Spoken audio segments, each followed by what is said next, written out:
వాక్యాన్ని చదువుకుందాము. ప్రకటన గ్రంథము 1వ అధ్యాయము 7వ వచనము. ఇదిగో ఆయన మేఘారూఢుడై వచ్చుచున్నాడు, ప్రతి నేత్రము ఆయనను చూచును, ఆయన పొడిచిన వారును చూచెదరు, భూజనులందరూ ఆయనను చూచి రొమ్ము కొట్టుకుందురు. దేవునికి స్తోత్రం. మరి యేసుక్రీస్తు ప్రభువారి యొక్క రెండవ రాకడ గురించి ఈ మాటలు తెలియపరుస్తూ ఉన్నాయి. మరి యేసుక్రీస్తు ప్రభువారు మొదట రాకడ జరిగింది. మరి మనందరం జరుపుకుంటాం క్రిస్మస్. మరి క్రిస్మస్సే మొదటి రాకడ. మరి ఆయన రెండోసారి వస్తున్నారు. దానిని ఏమన్నారంటే రెండవ రాకడ. అయితే రెండవ రాకడ రెండు విధాలుగా జరుగుతుంది. ఒకటి రహస్య రాకడ, రెండవది బహిరంగ రాకడ.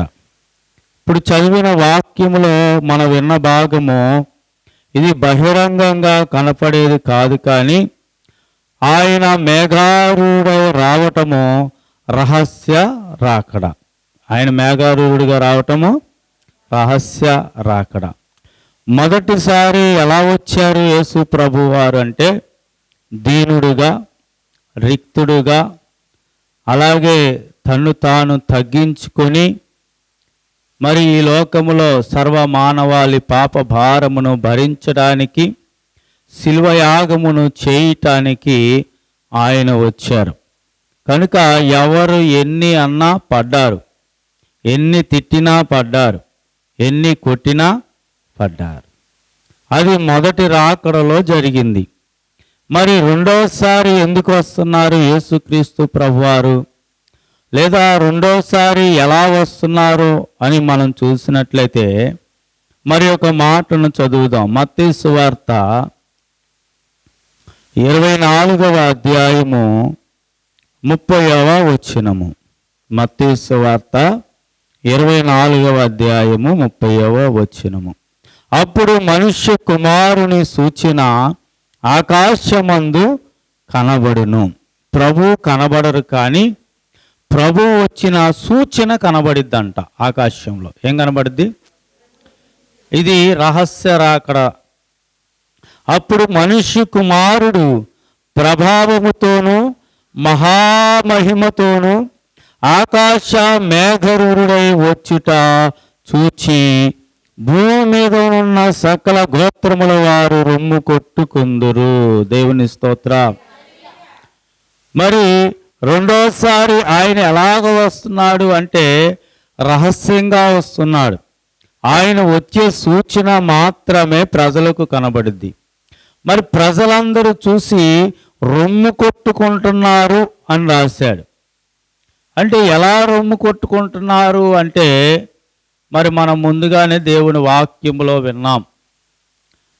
యేసు ప్రభువారు మధ్యాకాశములోనికి మేఘం మీద వచ్చినప్పుడు ఇద్దరు పండుకొని ఉన్నప్పుడు ఒకరు ఎత్తబడతారు, ఒకరు విడవబడతారు.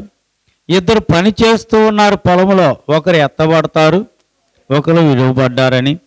ఇద్దరు తిరుగులు విసురుతూ ఉంటే ఒకరు, అంటే ఇక్కడ ఇంతమంది కూర్చున్నాం, కొంతమంది ఎత్తబడతారు, కొంతమంది ఆ విడువబడిన వారు ఈ ఎత్తబడిన వారిని చూచి రొమ్ము కొట్టుకొని ఏడుస్తారు. అంతేగాని ప్రభువు కనబడరు. ప్రభు వచ్చిన సూచన కనబడిద్ది. మనం అందరము ఈ శరీరం వెళ్ళిపోద్ది, ఈ ఆత్మ వెళ్ళిపోద్ది. ఈ యొక్క శరీరానికి తగిలించిన ఇవన్నీ ఇక్కడే ఉంటాయి. నీ ఒంటి మీద వస్త్రాలు, నీ నగలు, నీ కళ్ళజోడు, నీ గాజులు, నువ్వు తగిలించుకున్న వెండి బంగారాలు అన్నీ ఇక్కడే ఉంటాయి. మరి ఏది వెళ్ళిపోద్ది? దేవుడు నీకు అనుగ్రహించిన ఆయన ఆత్మ వెళ్ళిపోద్ది. దానిని చూచిన వారు రొమ్ము కొట్టుకుంటారు. అయ్యో నేను వెళ్ళలేదు, నేను ఇక్కడే ఉన్నాను, ప్రభు వచ్చారు. అది సూచన. అలాగే ఆయన ఎలా వస్తున్నాడని రాశాడు రెండో మారు. అదే ప్రకటన గ్రంథం ఇందాక చదివాం కదా. ఇదిగో ఆయన మేఘారూఢుడై వచ్చుచున్నాడు, ప్రతి నేత్రము ఆయనను చూచును, ఆయన పొడిచిన వారును చూచుదురు. అయితే ఆయన ఎలా వస్తున్నాడంటే అగ్ని జ్వాలలుగా వస్తున్నాడని రాశాడు. ఎలా వస్తారంట ఆయన? అగ్ని జ్వాలలుగా. మరి దేవుని వాక్యాన్ని మనం చదువుదాము. ఆయన రెండోసారి వచ్చినప్పుడు, రెండోసారి అసలు ఎందుకు వస్తున్నాడు, ఏం చేస్తానికి వస్తున్నాడు, రెండోసారి ఎందుకు వస్తున్నాడు యేసుప్రభు వారు? ఏం చేయడానికి వస్తున్నారు రెండోసారి? మరలా వచ్చి మరలా ప్రాణం పెట్టడానికి, మరలా ఈ ప్రజలందరి చేత తిట్లు తినడానికి, ఈ ప్రజలందరూ ద్వారా ఉమ్ము వేయించుకోవడానికి, లేతే వీరనే మాటలను పడడానికి ఆయన మరలా వస్తున్నాడా? కాదు. కానీ ఆయన ఎందుకు వస్తున్నాడో మరి దేవుని వాక్యంలోనే కొన్ని మాటలు రాయబడి ఉన్నాయి. చూడండి, దేవుని వాక్యం చూద్దాము, ఆయన ఎందుకు వస్తున్నాడో. యెషయా గ్రంథము 66వ అధ్యాయము 15వ వచనం. యెషయా గ్రంథము 66:15. ఆలకించుడి, మహాకోపముతో ప్రతీకారము చేయుటకును అగ్ని జ్వాలలతో గద్దించుటకును యెహోవా అగ్ని రూపముగా వచ్చుచున్నాడు. దేవుని స్తోత్ర. ఎలాగొస్తున్నాడు ఈసారి? అగ్ని జ్వాలలతో అగ్ని రూపముగా వస్తున్నాడు. మరి మొదటిసారి ఎలాగొచ్చారు? సాత్వికుడిగా, గొర్రె పిల్లవలే వచ్చాడు. మౌనంగా ఉన్నాడు, మాట్లాడకుండా ఉన్నాడు. కానీ రెండోసారి అలాగ రావట్లేదంట. ఆలకించుడి, మహాకోపముతో ప్రతీకారం చేయటానికి వస్తున్నాడంట. దేంతో? మహాకోపముతో. ఎలా వస్తున్నాడంట? మొదటిసారి ఎలాగొచ్చాడు? శాంతమూర్తిగా వచ్చాడు. శాంతమూర్తిగా వచ్చాడు. ఇప్పుడు ఎలా వస్తున్నాడు? మహాకోపముతో ప్రతీకారము చేయటానికి, అగ్ని జ్వాలలతో గద్దించడానికి. ఎలా గద్దించడానికి? అగ్ని జ్వాలలతో గద్దించడానికి యెహోవా అగ్ని రూపముగా వచ్చుచున్నాడు. ఎలా వస్తున్నాడు? అగ్ని రూపముగా వస్తున్నాడు. అంటే మొదటిసారి వచ్చినట్లుగా దానికి పూర్తి విభిన్నంగా ఆయన రెండోసారి వస్తున్నాడు. పూర్తి వ్యతిరేకముగా వస్తున్నాడు. అంటే మొదటిసారి అందరి కోసం ప్రాణం పెట్టడానికి వస్తే, రెండోసారి అందరూ దండించడానికి, శిక్షించడానికి ఆయన వస్తున్నాడు. ప్రతీకారం చేయటం అంటే అర్థం ఏంటి? దండించటము, శిక్షించటం. కనుక ఆయన రెండోసారి ఎందుకు వస్తున్నాడంటే ప్రతీకారము చేయటానికి వస్తున్నాడంట. దేనికి? ప్రతీకారం తీర్చుకోవడానికి. ఎవరి మీద ప్రతీకారము? యేసు ప్రభుని సిలువేసిన వారిన, యేసు ప్రభు వారిని కొట్టినోరి మీద, యేసు ప్రభు వారిని తిట్టినోరి మీద ప్రతీకారము. ఎవరి మీద ఆయన ప్రతీకారము? చూడండి, దేవుని వాక్యాన్ని చదువుదాము. 2 తెస్సలోనికీయులకు రాసిన పత్రిక 1వ అధ్యాయము 8వ వచనాన్ని చదువుదాము. ప్రభువైన యేసు తన ప్రభావమును కనబరుచు దూతలతో కూడా పరలోకము నుండి అగ్ని జ్వాలలతో ప్రత్యక్షమై, ఇక్కడ కూడా అదే రాశాడు. ఎలాగో ప్రత్యక్షమవుతున్నాడంట? అగ్ని జ్వాలలతో ప్రత్యక్షమై దేవుని ఎరుగన వారికిని. ఎవరి మీద ప్రతీకారమో? దేవునిని ఎరుగని వారి మీద ప్రతీకారము తీర్చుకోవడానికి ఆయన వస్తున్నాడు. ఎవరికి దేవుడు తెలియదు? దేవుడు ఎరగని వారు ఎవరు? ఎరగని వారు ఎవరండి? దేవుడిని ఎరగని వారు అంటే మందిరానికి రానోళ్ళ, బాప్తిసం పొందనోళ్ళ? మరి ఎవరు దేవుణ్ణి ఎరగని వారు? ఈరోజు యేసు ప్రభు దేవుడని అందరికీ తెలుసు. మరి దేవునిని ఎరగని వారు అన్నాడు. ఎవరు ఎరగని వారు అంటే మీరే. అదేంటండి? మేము ప్రతి వారం వచ్చి ప్రార్థన చేస్తున్నాం, వాక్యం వింటున్నాము, కానుకిస్తున్నాము, మాకు దేవుడు తెలియదా మా మీద అని మీరు అనొచ్చు. మీరంటే కాదు, మీలో కొందరు. వాళ్ళెవరో దేవుని వాక్యాన్ని చూస్తే మీకు అర్థమైద్ది వాళ్ళెవరో. చూడండి, తీతుకు రాసిన పత్రిక మొదటి అధ్యాయం, తీతుకు రాసిన పత్రిక మొదటి అధ్యాయము 16వ వచనం. దేవునిని ఎరుగుదమని వారు చెప్పుకొందురు కానీ, ఏమని చెప్పుకుంటున్నారంట? ఇందాడ విన్నాం, ఎవరి మీద ప్రతీకారం దేవుడిది? దేవునిని ఎరగని వారి మీద ఆయన ప్రతీకారం. కానీ వీళ్ళు ఏం చెప్తున్నారంట? దేవునిని ఎరుగుదమని వారు చెప్పుకొందురు కానీ. ఇప్పుడు మనందరం ఏం చెప్పుకున్నాం? యేసుప్రభు తెలుసు, యేసుప్రభు మాకు తెలుసు, మేము ఆయన ప్రార్థన చేస్తాం, వాక్యం వింటాం, ఇవన్నీ తెలుసు అంటే మనం ఏం చెప్పుకున్నప్పుడు దేవుణ్ణి తెలుసు అని చెప్పుకుంటారు. కానీ అసహ్యులు, అవిధేయులను, ప్రతి సత్కార్యము విషయమై భ్రష్టులనై ఉండి తమ క్రియల వలన ఆయనను ఎరుగమన్నట్టున్నారు. ఎవరు దేవుణ్ణి ఎరగని వారు? ఎవరు ఇప్పుడు? వారంట దేవుడు తెలుసు అంటారంట, కానీ ఏ పనులు చేస్తారు? అసహ్యమైన పనులు చేస్తారు. దేవుడు తెలుసని ఏ పనులు చేస్తారు? ఇప్పుడు తెలియకుండా నువ్వు చేసావంటే దారి వేరు, తెలుసు కూడా నువ్వు చేస్తున్నావంటే ఏమనాలి? ఇప్పుడు దేవుడు నీకు తెలుసు, నువ్వు చెప్పుకున్నావుగా దేవుడు నాకు తెలుసు, దేవుడు నాకు తెలుసు అని, కానీ అసహ్యమైన పనులు మానేసావా? అబద్ధాలు, బూతులు, వాళ్ళ మీద వీళ్ళకి చెప్పటం, ఇవన్నీ మానేవా? మానలేదు. కనుక వాళ్ళే అన్నాడు, వాళ్ళు దేవుడు తెలీదు వాళ్ళకే.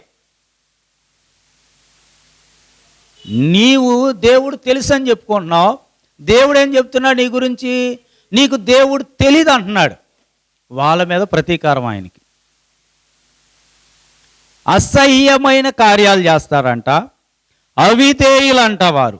అవిధేయులు అంటే మాట వినని వారు. అవిధేయులు అంటే ప్రతిరోజు దేవుని వాక్యం మాట, దేవుడి మాట వింటూనే ఉంటావు, కానీ దానికి లోపడవు. నువ్వే దేవుడు తెలియని వాడు. నువ్వేదో అనుకుంటావు, వాళ్ళెవలో వీళ్ళెవలో దేవుడి దగ్గర రానోళ్ళు. దేవుడు తెలియదు. ఎవరికి తెలియదు అంటే నీకు తెలియదు ముందు. ఎందుకంటే నువ్వు అవిధేయురాలు, అవిధేయుడు, దేవుడి మాట వినవు. ఆదివారం ప్రార్థన అంటేనే ఆదివారం అన్ని పనులు పెట్టుకుంటావు, ఆదివారమే ఫంక్షన్లకు వెళ్తావు, ఆదివారమే పండగలు చేస్తావు, ఆదివారమే షికారులు చేస్తావు. నీకు దేవుడు తెలియదు. నిజంగా నువ్వు తెలుసు అని చెప్పుకుంటున్నావు. వాళ్ళే అవిధేయులను, ప్రతి సత్కార్యము విషయమే భ్రష్టులై ఉన్నారు, తమ క్రియల వలన ఆయనను ఎరగమన్నట్టున్నారు. వారి పనుల వలన దేవుడు తెలియని వారిగా వాళ్ళు ఉన్నారు. పనుల వల్ల అంటే మీరు చేసే పనులు, లేచి బూతులాడటం, పోట్లాడటం, దెబ్బలాడటం, ఇక్కడికి వచ్చే చేస్తున్నావు కదా. నువ్వేం చెప్పుకున్నావు? దేవుడు తెలుసు అంటున్నావు. దేవుడు ఏమంటున్నాడు? నువ్వు తెలియదు అంటున్నాడు. అందుకే అన్నాడు కదా వాక్యంలో, ఇదిగో ఒకరోజు మీరు దేవుడు ఆ సింహాసనం మీద కూర్చున్నప్పుడు వచ్చి, అయ్యా ప్రభువా, మేము ప్రతివారం ప్రార్థనకి వెళ్ళాం, ప్రతివారం వాక్యం విన్నాము, ప్రతివారం కూర్చున్నాము, కానుకేసాము, అన్నీ చెప్తే ప్రభు అంటే అసలు నువ్వెవరో నాకు ఎందుకని తెలియదు? నువ్వు ఆయన మాట వినలేదు, అవిధేయుడిగా ఉన్నావు, నీ అసహ్యమైన కార్యాలు మానలేదు. వీటన్నిటిని బట్టి నువ్వు దేవుని ఎరగని వారిగా ఉన్నావు కనుక నీ మీదే ఆయన ప్రతీకారం. మొదట ఎవరి మీద ప్రతీకారం? ఎందుకంటే నీ వలన అన్య జనుల ఎదుట ఆయన నామం అవమానం పాలవుతుంది. అసహ్యమైన కార్యాలను చేయటాన్ని బట్టి ఆయన నామం అవమానపడుతుంది. ప్రార్థనకు వస్తాం, పాపం చేస్తాం, ప్రార్థనకు వస్తాం, బూతులాడతాం, ప్రార్థనకు వస్తాం, అబద్ధం ఆడతాం, ప్రార్థనకు వస్తాం, అన్యాయ పనులు చేస్తాం. దీనివల్ల ఎవరికి అవమానం? దేవునికే కదా. కనుక అన్నాడు, మీకే దేవుడు తెలీదు. మొదట ప్రతీకారం మీ మీదే. దేవుణ్ణి ఎరగని వారి మీద ఆయన ప్రతిదండన చేయటానికి వస్తున్నాడు. ఎవరికి దేవుడు తెలియదంటే వీరు తెలుసు అంటున్నారు, కానీ దేవుడు ఏమన్నంటే వారు ఎరగమన్నట్లుగా వారి క్రియల వల్ల ఉన్నారంట. దేనివల్ల? క్రియల వలన. కనుక మొదటిదిగా ప్రతీకారం ఎవరి మీద అంటే దేవునిని ఎరగని వారి మీద. కనుక నువ్వు ఒకవేళ దేవుడు తెలిసి కూడా నీ క్రియల వల్ల దేవుడికి నీవు తెలియనట్టుగా ఉంటే నీ మీదే ప్రతీకారం. ఇంకా రెండోదిగా ఎవరి మీద ప్రతీకారము? చూడండి, అదే 2 తెస్సలోనికీయులకు రాసిన పత్రిక మొదటి అధ్యాయము 8వ వచనంలో ఇంకొక మాట, దేవుణ్ణి ఎరగని వారికిని మన ప్రభు అయిన యేసు సువార్తకు లోబడిన వారికిని ప్రతిదండన చేయునప్పుడు. ఎవరంట రెండోది? ఇంకా యేసు క్రీస్తు సువార్తకు లోబడని వారు. యేసు క్రీస్తు ప్రభు వారి యొక్క సువార్తకు ఈరోజు ఎంతోమంది సువార్తను విని అంగీకరిస్తున్నారు, సువార్తకు లోబడుతున్నారు. ఈరోజు దేవుని వాక్యము లేదా ఈ సువార్త ఏం చెప్తుందంటే, ఇదిగో మారు మనసు నిమిత్తమై రక్షణ పొందండి, బాప్తిసం తీసుకోండి, ప్రభువుని అంగీకరించిందని సువార్త చెప్తూ ఉంటే, ఆ సువార్త విని కూడా లోబడకుండా ఉన్నారు చూసారా, వారి మీద ప్రతీకారం అంట దేవునికి. మొదటిసారి ఎందుకు వచ్చాడంటే ఈ ప్రజలందరి నిమిత్తమై ప్రాణం పెట్టడానికి వచ్చాడు. ప్రాణం పెట్టాడు, రక్తము కార్చాడు, మరలా తిరిగి లేచి పరానికి వెళ్ళారు. అయితే రెండోసారి వస్తున్నాడు ఎందుకు అంటే ప్రతీకారం తీర్చుకోవడానికి. ఎవరి మీద ప్రతీకారం అంటే దేవుణ్ణి ఎరగని వారి మీద. రెండోది సువార్తకు లోబడని వారి మీద. ఈరోజు సేవకులు తినక ఉండో లేక అనేకమైన ప్రాంతాలకు వెళ్ళి దేవుని సువార్తను బోధిస్తూ తెలియపరుస్తుంటే లోబడని వారు ఎంతోమంది ఉన్నారు. దీన్ని వ్యతిరేకించేవారు ఉన్నారు, దీనిని దూషించేవారు ఉన్నారు. ఈ రోజులు బాగానే ఉంటాయి, కానీ ఆయన వచ్చినప్పుడు వాళ్ళందరి మీద ప్రతీకారము తీర్చుకుంటాడు. అందుకే అంటున్నాడు, ఏవని? తీర్పు తీర్చుట నీ పని కాదు, నా పని, నేను ప్రతీకారం తీర్చుకుంటా, మీరేం చెయ్యొద్దు అన్నారు. వాళ్ళు కొడితే పడండి, తిడితే పడండి, వారు దూషించినా పడండి, కానీ నేను తీర్చుకుంటా ప్రతీకారం. ఒకరోజు ఉంది, ఇప్పుడు బాగానే ఉండొచ్చు, ఒకరోజు ఉంది, వీళ్ళందరి మీద ప్రతీకారం నేను తీర్చుకుంటా, నేను మరలా వస్తాను కనుక వచ్చినప్పుడు వారందరి మీద నేను ప్రతీకారము తీర్చుకుంటా. కనుక మొదటిగా ఎవరి మీద అంటే దేవుణ్ణి ఎరగని వారు. ఎవరు ఎరగని వారు? మందిరానికి వచ్చి నామకార్థంగా జీవించేవారు. రెండోది ఎవరంటే అసలు సువార్తకు లోబడిన వారు, సువార్తను అంగీకరించిన వారు ఉన్నారు, వారి మీద. ఇంకా మూడోదిగా ఎవరి మీద ఆయన ప్రతీకారము అంటే చూడండి, దేవుని వాక్యం చదువుదాం. ద్వితీయోపదేశకాండం 32వ అధ్యాయం. ద్వితీయోపదేశకాండం 32వ అధ్యాయం 43వ వచనం.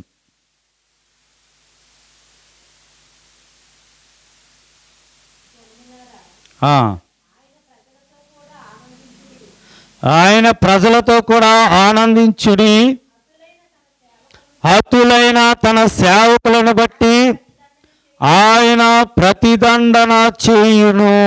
దేవుని స్తోత్రం. ఎవరిని బట్టి ప్రతిదండన చేస్తాడంట? ఎవరి మీద ప్రతీకారం? హతులైన తన సేవకులను బట్టి ఆయన ప్రతిదండన. ఎవరైతే ఈ సువార్త ప్రకటించే సేవకులను హింసిస్తున్నారో, బాధిస్తున్నారో, ఎవరైతే ఇలాంటి సేవకులను చంపుతున్నారో, తన సేవకులను బట్టి వారి మీద ప్రతీకారం తీర్చుకుంటాడంట. అందుకే అన్నాడు, ప్రభా ఇదిగో మా రక్తము చిందించబడుతుంది, ఎప్పుడు వస్తావు నాదా అని ఆ రక్తం మొరపెట్టిద్దంట దేవునికి. ఏ రక్తం? ఎవరైతే హతులైతున్నారో, చంపబడుతున్నారో సువార్త చేసి, వారి రక్తము దేవునికి మొరపెట్టిద్ది. వారిని బట్టి దేవుడు వచ్చినప్పుడు ఎవరి ద్వారా అయితే ఈ సువార్తకు ఆటంకమో, ఎవరైతే ఇలాగ సేవకులను హింసించారో, చంపారో, దూషించారో, అవమానపరిచారో, నిందించారో, వారందరి మీద దేవుడు ఏం చేస్తాడంటే ప్రతీకారం తీర్చుకుంటాడు, ఖచ్చితంగా తీర్చుకుంటాడు. తన దాసులను బట్టి అని అన్నాడు, హతులైన తన సేవకులను బట్టి ఆయన ప్రతిదండన చేయును. ఇంకా ఎవరిని బట్టి ప్రతీకారం తీర్చుకుంటాడు? ఎవరి మీద అంటే అక్కడే కింద వచ్చును, తన విరోధులకు ప్రతీకారము చేయును. ఇంకెవరి మీద ప్రతీకారం తీర్చుకుంటాడంట? విరోధులు. ఎవరు దేవునికి విరోధులు? ఎవరు దేవునికి విరోధులు? ఎవరో చూడండి, దేవుని వాక్యం చదువుదాం. దేవునికి విరోధులు ఎవరో? మత్తయి సువార్త 12వ అధ్యాయము 30వ వచనం. 12:30. నా పక్షాన ఉండని వాడు నాకు విరోధి. నా పక్షమున ఉండని వాడు నాకు. మరి ఎవరి మీద ప్రతీకారము అంటే విరోధుల మీద ప్రతీకారం. ఎవరు ఆయనకి విరోధి? ఆయన పక్షమున లేనివారు ఆయనకి విరోధి అన్నాడు. ఆయన పక్షమున ఎవరు? ఆయన పక్షమున ఉండని వారు ఎవరు? చూడండి, అది కూడా రాశారు ప్రకటన గ్రంథం. ఆయన పక్షమున ఉండని వారు ఎవరు? ప్రకటన గ్రంథం 20 ప్రకటన గ్రంథం 21వ అధ్యాయము 8వ వచనం. పిరికివారు ఎవరంటే ఆయన పక్షమున లేనివారు పిరికివారు, అవిశ్వాసులు, అసహ్యులు, నరహంతకులు, వ్యభిచారులు, మాంత్రికులు, అలాగే అబద్ధికులందరూ. వీళ్ళందరూ ఎవరంట? ఆయన పక్షమున. వీళ్ళందరూ ఎవరి పక్షాన లేరంటే దేవుని పక్షాన లేరు. వీరందరి మీద ఆయన ప్రతీకారం. వీరందరూ ఆయనకి విరోధులే. ఎవరు ఆయనకి విరోధులు? పిరికివారు, అవిశ్వాసులు, అసహ్యులు, నరహంతకులు, వ్యభిచారులు, మాంత్రికులు, విగ్రహారాధికులు, అబద్ధికులు అందరూ అగ్నిగుండములో అగ్ని గంధకములతో మండు గుండములో పాలు పొందురు. ఇది 2వ మరణం. వీరందరూ ఆయనకి విరోధులు అని రాశారు. కనుక వీరందరి మీద ఎప్పుడు ప్రతీకారమో? ఇప్పుడు చక్కగానే గడిచిపోద్ది కాలం. కానీ ఒక రోజు ఉంది కదా, ఆయన వచ్చే రోజు. ఆ రోజున వీరెవరూ తప్పించుకోలేరు. ఆయన ఉగ్ర రూపాన్ని చూసి, ఆ భయంకరమైన ఆయన రూపాన్ని చూసి అంట ఈ భూమి ఆకాశములే పారిపోతాయి అంట. ఏమయ్యాలి? భూమి ఆకాశాలే పారిపోవాలని చూస్తాయి అంట, అవి తట్టుకోలేక. ఆయన అగ్ని జ్వాలలతో అగ్నిగా ప్రత్యక్షమవుతుంటే దానిని తట్టుకోలేక ఇవే వెళ్ళిపోవాలని చూస్తాయి. మరి వీళ్ళు ఎవరు తప్పించుకోగలరు? కనుక ఈరోజు ఆయనకి వ్యతిరేకులుగా, విరోధులుగా మనం ఉండకూడదు. ఆయనకు సన్నిహితులుగా, ఆయన వైపు ఉన్నవారిగా ఉండాలి. కనుక ఎవరి మీద ఆయన ప్రతీకారం అంటే విరోధుల మీద. విరోధుల మీద. ఇంకా విరోధులు అంటే ఎవరు అంటే ఆయన పక్షమున లేనివారు. రెండోది ఇంకెవరు విరోధులు ఆయనకంటే గర్విష్ఠులు ఆయనకి విరోధులు. ఎవరు? వీళ్ళందరూ కాకుండా ఇంకెవరు విరోధులు? గర్విష్ఠులు. చూడండి, ఆ మాట కూడా చదవండి. 2 సమూయేలు గ్రంథం 22వ అధ్యాయము 28వ వచనం. 2 సమూయేలు 22వ అధ్యాయము 28వ వచనము. గర్విష్ఠులకు విరోధివై వారిని అణిచివేయుదు. దేవుని స్తోత్రం. మొదటగా ఎవరు విరోధులంటే ఆయన పక్షాన లేనివారు. ఎవరు ఆయన పక్షాన లేనివారు? పిరికివారు, అవిశ్వాసులు, అవిధేయులు, అలాగే వ్యభిచారం చేసేవారు, హత్యలు చేసేవారు. వీళ్ళందరూ ఆయనకి విరోధులే. ఇంకా రెండవది ఎవరు ఆయనకి విరోధులు అంటే గర్విష్ఠులు. ఎవరు? గర్విష్ఠులు, గర్వంగా ఉన్నవారు ఆయనకి విరోధులే. వీరందరి మీద దేవుడు ఏం చేస్తాడంటే ప్రతీకారం తీర్చుకుంటారు. వీరందరి మీద ఏం తీసుకుంటాడు? అందుకు వస్తున్నాడు ఆయన రెండోసారి ఎందుకు వస్తున్నాడు?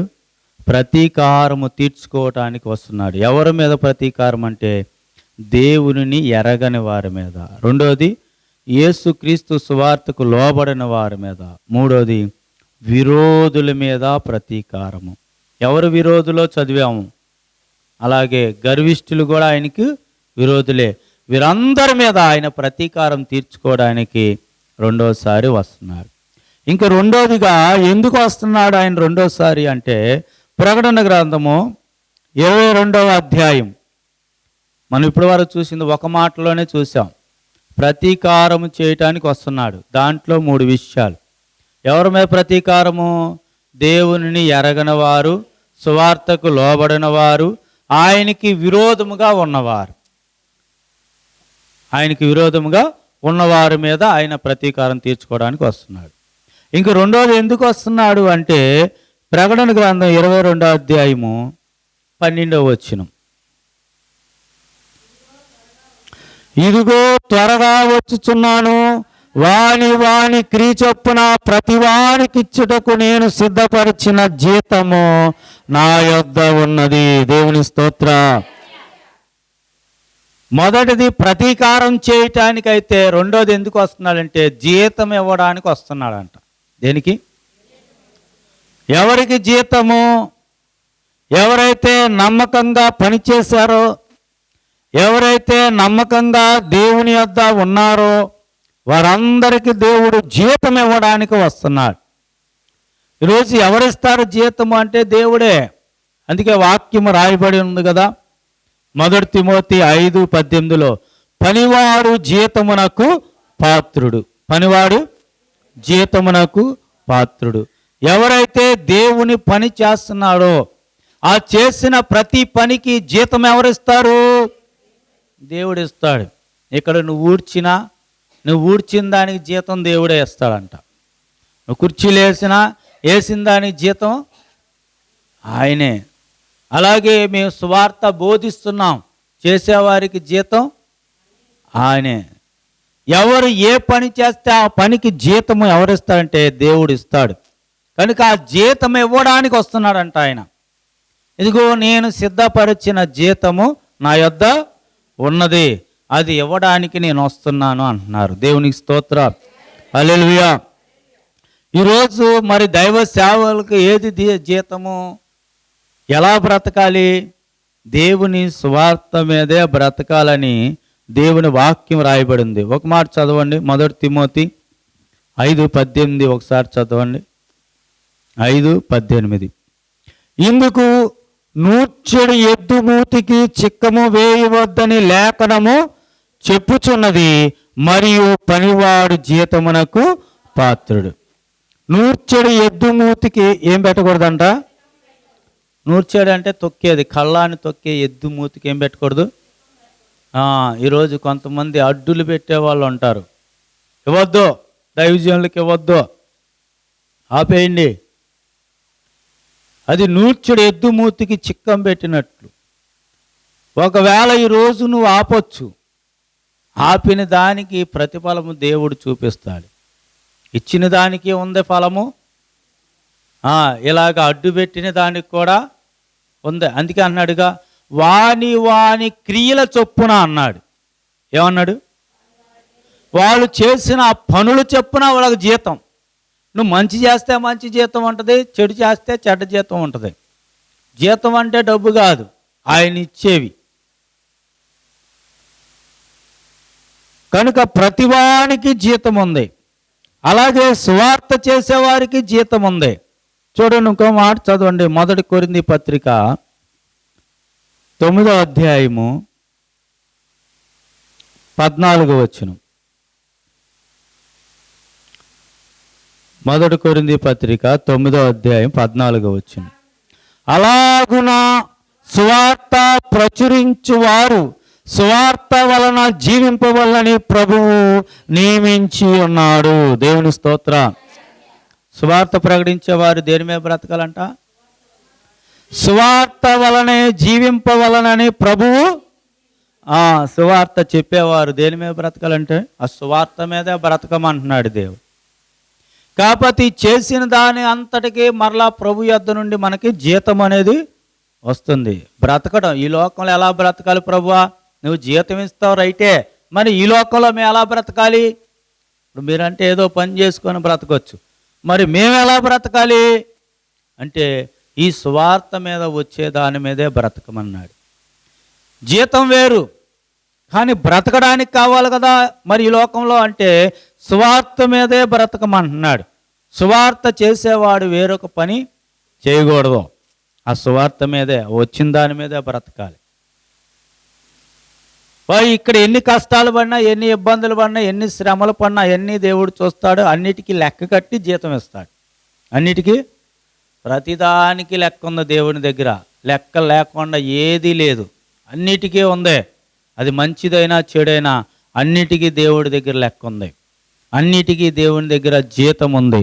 కనుక రెండవది ఎందుకు ఆయన వస్తున్నాడంటే జీతం ఇవ్వడానికి వస్తున్నాడు. ఎందుకు వస్తున్నాడు? మొదటిది ఎందుకు వస్తున్నాడు? ప్రతీకారము తీర్చుకోవడానికి వస్తున్నాడు. రెండోది జీతం ఇవ్వడానికి వస్తున్నాడు. ఇంకా మూడవదిగా ఎందుకు వస్తున్నాడంటే యోహాను సువార్త 14వ అధ్యాయం, యోహాను సువార్త 14వ అధ్యాయం 2-3 వచనాలు.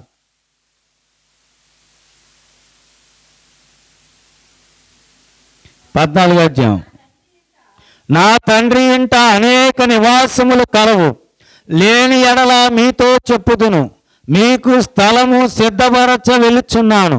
నేను వెళ్ళి మీకు స్థలము సిద్ధపరచిన ఎడల నేనుండు స్థలములో మీరు ఉండులాగన మరలా వచ్చి నా యొద్ద ఉండుటకు మిమ్మల్ని తీసుకొని పోదును. ఎందుకు వస్తున్నాడు? ఆయన మనల్ని తీసుకొని వెళ్ళటానికి వస్తున్నాడట. ఆయన యొద్ద మన కోసం స్థలము ఇల్లు కట్టి ఉంచాడంట. అది పూర్తవ్వంగానే వచ్చి నేను మిమ్మల్ని తీసుకెళ్తా. కనుక రెండోసారి ఎందుకు వస్తున్నాడు? మనలను తీసుకొని వెళ్ళటానికి వస్తున్నాడు. మనలను తీసుకెళ్ళడానికి. ఎక్కడికి తీసుకెళ్ళడానికి? పరలోకానికి తీసుకువెళ్ళడానికి. అందుకే అన్నాడు, నేనే మార్గము, నేనే సత్యము, నేనే జీవము. కనుక యేసు క్రీస్తు ప్రభువారి యొక్క ఈ యొక్క మార్గము మోక్షానికి మార్గం. ఈరోజు ఒకవేళ ఇది మతము అనుకుంటే ఇది మతం నుండి ఇంకో మతంలోనికి వెళ్ళొచ్చు, ఇంకో మతం నుండి ఇంకో మతంలోనికి రావచ్చు. కానీ క్రైస్తవంలోనికి వచ్చిన వారు ఇది మతము అనుకోరు, ఇది మార్గము అంటారు. అంటే ఇది మనస్సు మార్చిద్ది, మనిషిని మార్చిద్ది. కనుక మరలా వెనక్కి వెళ్ళలేరు. ఒకవేళ ఇది మతమైనట్లయితే ఎంతమందో ఈరోజు ఇక్కడ ఉండేవాళ్ళు ఇంకో మతం స్వీకరించేవాళ్ళు. ఎందుకంటే మన దేశం ఆ స్వాతంత్రాన్ని ఇచ్చింది మనిషికి, మత స్వాతంత్రాన్ని. కానీ క్రైస్తవ్యం మతం కాదు, మార్గము. ఇది మోక్షానికి నడిపించే మార్గం. కనుక ప్రభు అన్నది కూడా నేను మతం అనలేదు, ఆయన నేను మార్గం అన్నాడు. కనుక ఈ మార్గములో ఏం జరిగిద్ది అంటే నీ మనస్సు మారిద్ది, నువ్వు మనిషివి మారతావు. మతము మనిషిని మార్చదు. ఏం మార్చిద్ది అంటే నీ యొక్క పై రూపాన్ని మార్చిద్ది. అంటే నీ వస్త్రాలు మార్చవచ్చు, నీ హావభావాలు మార్చవచ్చు, నువ్వు చేసే ఆ విధానము మార్చిద్ది, కానీ నిన్ను మార్చదు మతం. కానీ మార్గం అనేది మనిషిని మారుస్తుంది, మనస్సును మారుస్తుంది. కనుక యేసు ప్రభుని నిజముగా ఇది మార్గం అని ఎంచిన వారు మరలా వెనక్కి వెళ్ళరు. కనుక ప్రభు అన్నాడు, ఎవరైతే అలాగా ఇది మార్గం అని ఎంచుకొని ఉన్నారో, తమ మనస్సులను మార్చుకొని ఉన్నారో, నా కోసం ఎదురు చూస్తున్నారో, వాళ్ళ కోసం నేను స్థలం సిద్ధపరుస్తున్నాను, అక్కడ కడుతున్నాను, వారిని నాతో పాటు తీసుకొని వెళ్ళడానికి నేను వస్తున్నా అన్నాడు. దేవుని స్తోత్ర, హల్లెలూయా.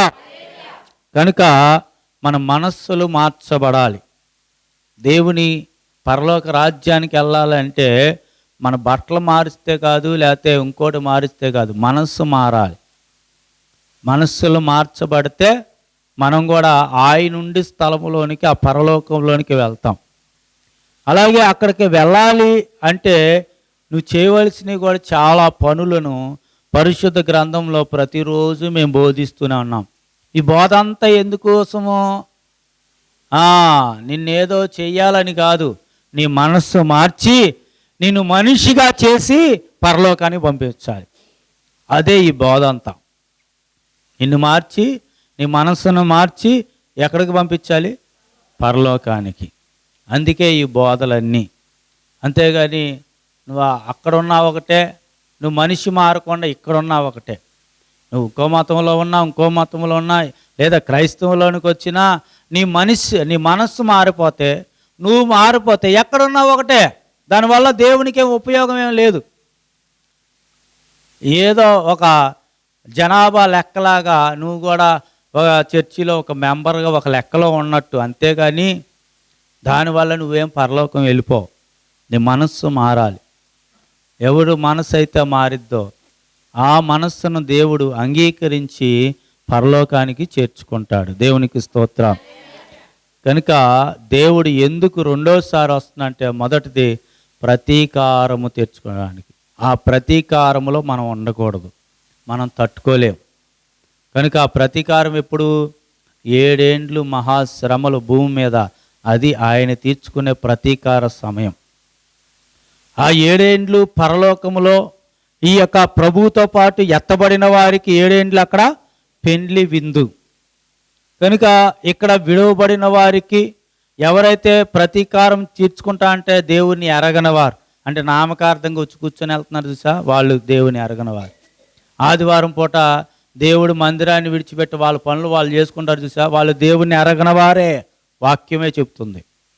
నీకు నిజంగా దేవుడు నీకు తెలుసు అని నువ్వు అనుకుంటున్నావు, కానీ దేవునికి నీవు తెలీదు.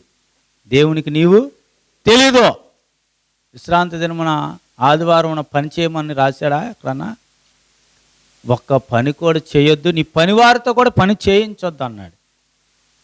కనుక ఈరోజు ఎవరైతే అలాగ ఉంటారో వాళ్ళు దేవుణ్ణి ఎరిగిన వారు. వాళ్ళందరూ కూడా దేవుణ్ణి ఎరిగిన వారు అందరూ పరలోకంలో ఉంటారు. దేవుడు ఎరిగిన వారు, దేవుడిని ఎరిగిన వారు కాదు, దేవుడు ఎరిగిన వారు.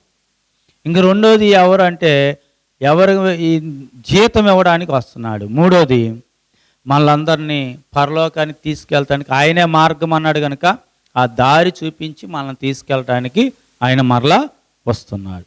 ఇది బహిరంగ రాకడ. ఇది బహిరంగ రాకడ.